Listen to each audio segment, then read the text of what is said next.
একটা বিষয় লক্ষ্য করে দেখবেন, ছেলেরা আগে বিয়ে করে, তারপর জীবনে ঝড় আসে, আর সেই ঝড় সামলে শান্তির খোঁজে ছুটে আসে পাহাড়ে অথবা সাগরে। আমরাও তেমনই একটি দলের মধ্যেই পড়ি, যারা শান্তির খোঁজে ছুটে চলেছি সাগর পাড়ে।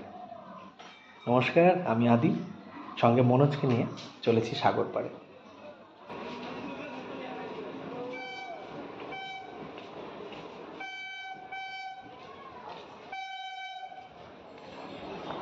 তবে এবারের জার্নিটা বাইকে নয়, যাব ট্রেন অথবা বাস পথে।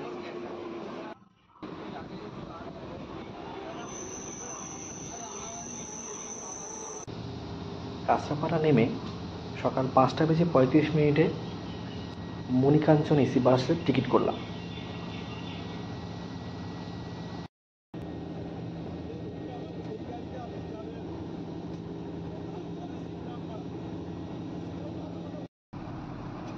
তমলুকের নন্দকুমারী শহরটির মোড়ে আমি যতবার আসি ততবারই এই মূর্তিটার ছবি তুলি এবং আমার খুব ভালোও লাগে। এই মূর্তিটার বিষয়ে বিশদে কেউ জানলে অবশ্যই কমেন্ট করে জানাবেন, ভালো লাগবে।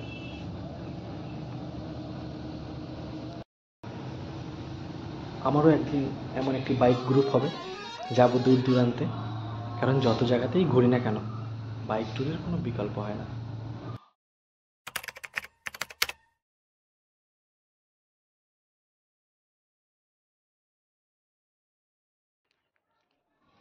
এখানে এসে দেখি প্রচুর রিসর্ট রয়েছে।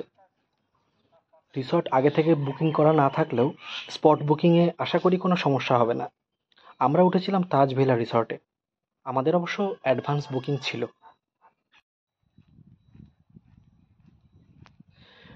রিসর্ট থেকে মিনিট 10-এর পথ, মিনিট 10 হাঁটার পরই পেলাম বিচের দেখা।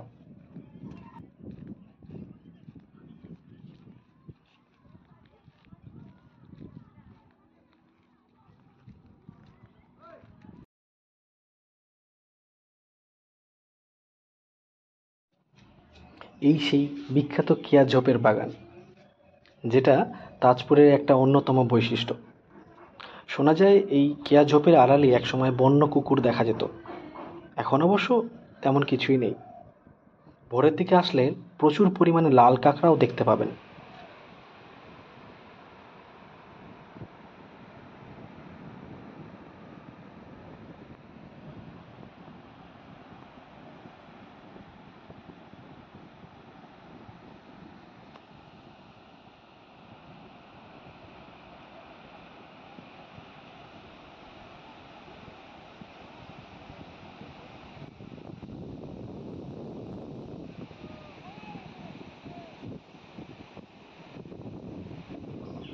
আমার সবচেয়ে যেটা ভালো লাগে, এখানে কোনো বোল্ডার বা পাথর রাখা নেই, যে কারণে হাত বা পা কাটার কোনো সমস্যা নেই, শুধু বালি আর জলরাশি। ভীষণ ভালো লাগে।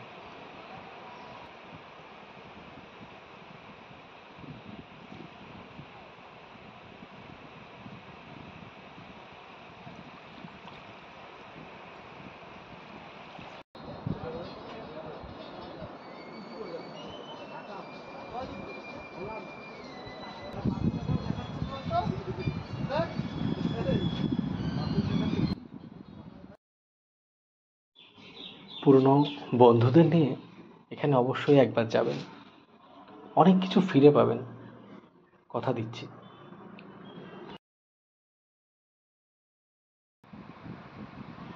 এখানে বসে এটাই মনে হয় যেন সাময়িকভাবে হলেও জীবনের একটা রিস্টার্ট বটন পেয়ে গেছি। সমস্ত ক্লান্তি, দুঃখ সব ঝেড়ে গেলাম সাগরের জলে।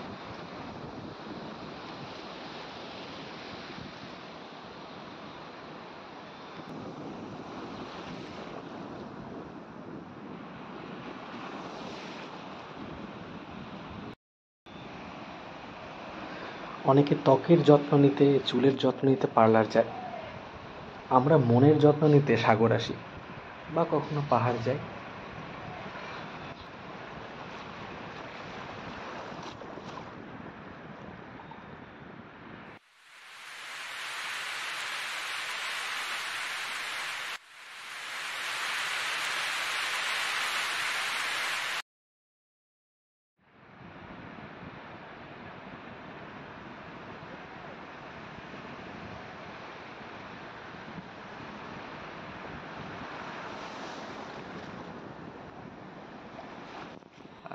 আমরা আছি তাজ ভিলা রিসর্ট।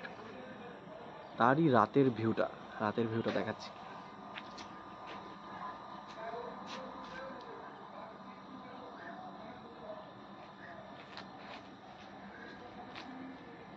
বেশ সুন্দর। সন্ধ্যায় পাশেই গেলাম জলধা বিচে। তখন মনের ছবিটা তুলে দেয়। পরের দিন বাড়ি ফেরার পথে দীঘায় নির্মীয়মান জগন্নাথ মন্দিরের দেখা। শুনলাম 2025 নাগাদ হয়তো উদ্বোধন হবে।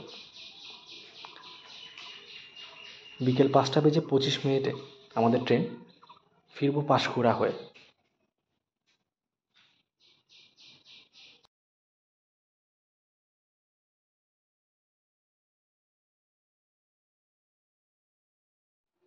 ভিডিওটি কেমন লাগলো জানাবেন, আমাদের ভালো লাগবে। পরে নতুন কোনো জায়গা থেকে আবার হাজির হব নতুন কোনো ভিডিও নিয়ে। ধন্যবাদ।